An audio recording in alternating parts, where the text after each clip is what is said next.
നമസ്കാരം. നമുക്ക് പൊതുവെ ഒരു ധാരണയുണ്ട്. നമ്മുടെ ഉള്ളിലുള്ള വിഷയങ്ങൾ മറ്റാരും അറിയുന്നില്ല. ഞാൻ മാത്രമേ അറിയുന്നുള്ളൂ. എന്നിൽ മാത്രമാണ് എല്ലാ കാര്യങ്ങളും ഇരിക്കുന്നതെന്ന്. സത്യത്തിൽ നമ്മൾ ഒരു മൂഢത്വം അല്ലെങ്കിൽ നമ്മൾ അറിവില്ലായ്മയിലാണ് ജീവിക്കുന്നത്.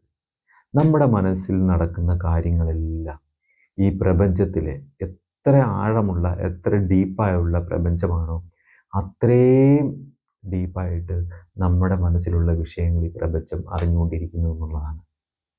അവിടെയാണ് നമ്മൾ അറിയേണ്ടത്. എങ്ങനെയാണ് പ്രപഞ്ചം നമ്മളെ അറിയുന്നുണ്ട് എന്ന് നമ്മൾ തിരിച്ചറിയുന്നത് എങ്ങനെയാണ്? ആദ്യം തന്നെ നമ്മൾ ജനിച്ചത് എന്തിനു വേണ്ടി, ആർക്ക് വേണ്ടി, എങ്ങനെ ജനിച്ചു? അച്ഛനെ അമ്മയെ തിരഞ്ഞെടുക്കാൻ കഴിയുന്നില്ല, സ്ഥലം തിരഞ്ഞെടുക്കാൻ കഴിയുന്നില്ല, സഹോദരങ്ങളെ തിരഞ്ഞെടുക്കാൻ കഴിയുന്നില്ല, ഒന്നും തിരഞ്ഞെടുക്കാൻ കഴിയില്ല. ജനിച്ചു, ഓർമ്മ ഓർമ്മ വന്നപ്പോൾ നമ്മൾ ഓരോരുത്തരെ ഇങ്ങനെ നമ്മൾ അറിയും. ഇവിടെയാണ് നമ്മൾ പഠനം നടത്തേണ്ട ഒരു സ്ഥലം. അതായത് നമ്മുടെ മനസ്സ് ഓർമ്മ വരുന്നത് ചെറുപ്പത്തിൽ കുഞ്ഞു പ്രായത്തിൽ തൊട്ട് ഒരു 7 വയസ്സ് വരെയൊക്കെയാണ് ഓർമ്മകൾ ഇങ്ങനെ വരുന്നത്. ഓർമ്മകൾ മനസ്സ് വളർന്നു തുടങ്ങുന്നത്. അപ്പോൾ ആ സമയത്ത് നമ്മൾ എങ്ങനെയാണ് ജീവിച്ചിരുന്നത്? നമുക്ക് ഉത്തരവാദിത്തങ്ങളില്ല, ഒരു വിഷമങ്ങളുമില്ല, നിരാശയില്ല. അപ്പോൾ അത് കഴിഞ്ഞ് ഇങ്ങോട്ട് വരുന്ന സമയത്താണ് നമുക്ക് സങ്കടങ്ങളൊക്കെ വരിക. അപ്പോൾ ആ കാലത്ത് നമ്മൾ എങ്ങനെ ജീവിച്ചിരുന്നു അതുപോലെ തന്നെയാണ് നമ്മൾ മരണം വരെ ജീവിക്കേണ്ടത്. ശരിക്കും അങ്ങനെ ജീവിക്കുന്ന ഒരാൾക്ക് നമ്മുടെ പ്രപഞ്ചത്തെ അറിയാൻ കഴിയും. അതായത് മനസ്സിനുള്ളിൽ മാലിന്യമില്ലെങ്കിൽ നമുക്ക് പ്രപഞ്ചത്തെ അറിയാൻ കഴിയും. നമ്മുടെ മനസ്സിൽ നമ്മൾക്ക് ഒരു അന്വേഷണം ഉണ്ടെന്ന് വിചാരിക്കുക. നമ്മൾ തിന്നുകുടിച്ച് മരിച്ചു പോവുക, ഓക്കെ, അത് അങ്ങനെ മതി, കുഴപ്പമില്ല. പക്ഷെ നമ്മുടെ ഉള്ളിൽ ഒരു അടങ്ങാത്ത ഒരു ആഗ്രഹമുണ്ട്. ഈ പ്രപഞ്ചത്തിൽ എന്തെങ്കിലും ഉണ്ടോ? ഇവിടെ നമ്മളെ അറിയുന്ന ആരെങ്കിലും ഉണ്ടോ? എന്തെങ്കിലും എനർജി ഇവിടെ വർക്ക് ചെയ്യുന്നുണ്ടോ? ഇതേക്കുറിച്ചുള്ളൊരു അന്വേഷണം, തീവ്രമായ ഒരു ആഗ്രഹം മനസ്സിൻ്റെ ഉള്ളിലുണ്ടെങ്കിൽ തീർച്ചയായിട്ടും അത് നടക്കും. അതല്ലെങ്കിൽ ഒരു വഴിയുണ്ട്. നിങ്ങൾക്ക് നിരാശയുണ്ടെന്ന് വിചാരിക്കുക, സങ്കടമുണ്ടെന്ന് വിചാരിക്കുക, അല്ലെങ്കിൽ ദുഃഖം, ഏതെങ്കിലും തരത്തിൽ എന്തെങ്കിലും പ്രശ്നങ്ങളുണ്ടെങ്കിൽ, ജീവിക്കുവാൻ കഴിയാത്ത രീതിയിലുള്ള വിഷമങ്ങളുണ്ടെങ്കിൽ, ആ വിഷമം കേൾക്കുവാൻ ലോകത്ത് മനുഷ്യരോട് പറയാൻ കഴിയില്ല. കാരണം അത് മറ്റൊരാളോട് പറയും, അല്ലെങ്കിൽ നമുക്കത് ബുദ്ധിമുട്ടായിട്ട് തോന്നും. നമ്മുടെ രഹസ്യങ്ങളല്ലേ? പ്രപഞ്ചം കേൾക്കും, കേട്ടുകൊണ്ടിരിക്കുകയാണ്, എപ്പോഴും നമ്മളെ ശ്രദ്ധിച്ചുകൊണ്ടിരിക്കുകയാണ്, പ്രപഞ്ചമായിട്ട് ലയിച്ചിരിക്കുകയാണ്. പക്ഷേ നമുക്കത് അറിയണമെന്നുണ്ടെങ്കിൽ നമ്മളത് ഇറങ്ങണം. അതായത് നമ്മൾ അതിനു വേണ്ടി പ്രവർത്തിക്കണം.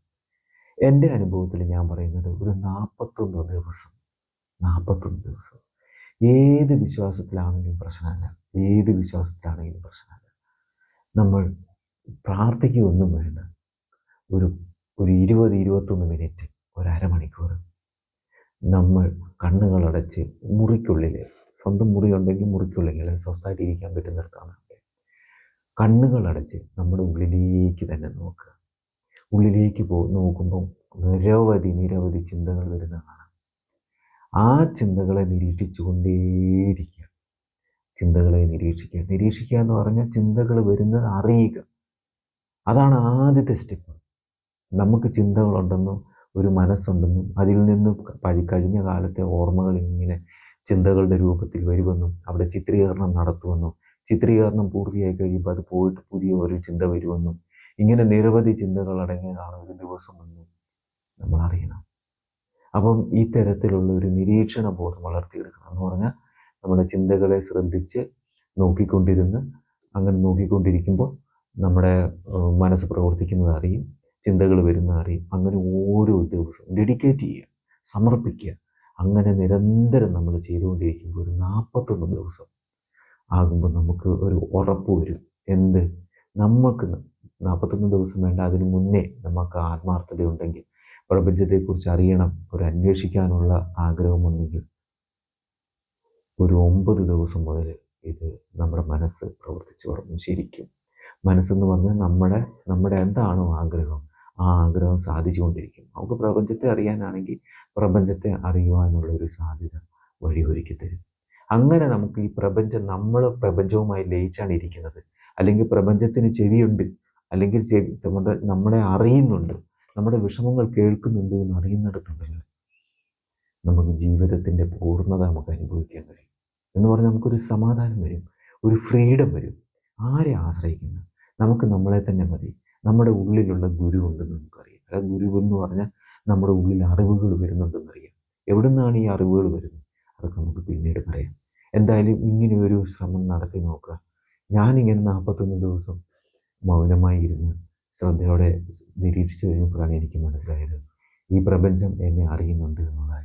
അവിടുന്ന് തുടങ്ങിയ ഒരു ശക്തി കൊണ്ട് തുടങ്ങിയിട്ട് ഇപ്പോൾ ഒരു 10 വർഷത്തോളമായിട്ടുണ്ട് ഞാൻ നിരന്തരം യോഗയും ധ്യാനവും പരിശീലിക്കുന്നുണ്ട്.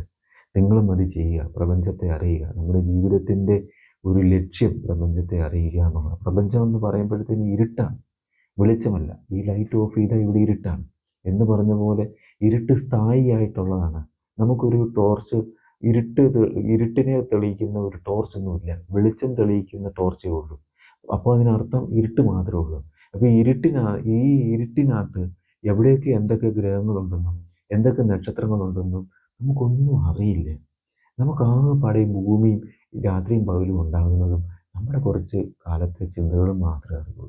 അതിനേക്കാൾ ഉപരി ഇവിടെ വലിയൊരു പ്രപഞ്ചമുണ്ടെന്നും ആ പ്രപഞ്ചം എന്ന് പറയുന്നത് നമ്മുടെ ജാതിയുടെയോ മതത്തിൻ്റെയോ വർഗത്തിൻ്റെ പേരിലുള്ളതല്ലെന്നും നമ്മളെ മനുഷ്യൻ എന്ന് പറയുന്ന ഒരു ജീവി, ഈ ജീവിയുമായി ലയിച്ച് നിൽക്കുന്ന, നമ്മളെ സ്നേഹത്തോടെ ചേർത്ത് പിടിക്കുന്ന, അല്ലെങ്കിൽ നമ്മളെ അറിഞ്ഞുകൊണ്ടിരിക്കുന്ന, നമ്മളെ വിഷമിപ്പിക്കാതെ നമ്മുടെ സങ്കടങ്ങളെ കണ്ണുനീര് തുടച്ച് നമ്മുടെ വിഷമത്തിൽ കൂടെ നിൽക്കുന്ന ഒരു ഊർജ്ജം കൂടെ ഉണ്ടെന്നൊക്കെ നമ്മൾ അറിയണം.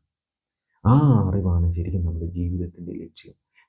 ജന്മത്തിൻ്റെ ആവശ്യം, നമ്മൾ ജനിച്ചതിൻ്റെ ആവശ്യം അത് തന്നെ. അപ്പം തീർച്ചയായിട്ടും ഇത്തരത്തിലുള്ള ചിന്തകൾ, അറിവുകൾ ഉണ്ടാക്കണം. ഇങ്ങനെയുള്ള ചിന്തകൾ ആലോചിക്കണം. നല്ലത് വരട്ടെ.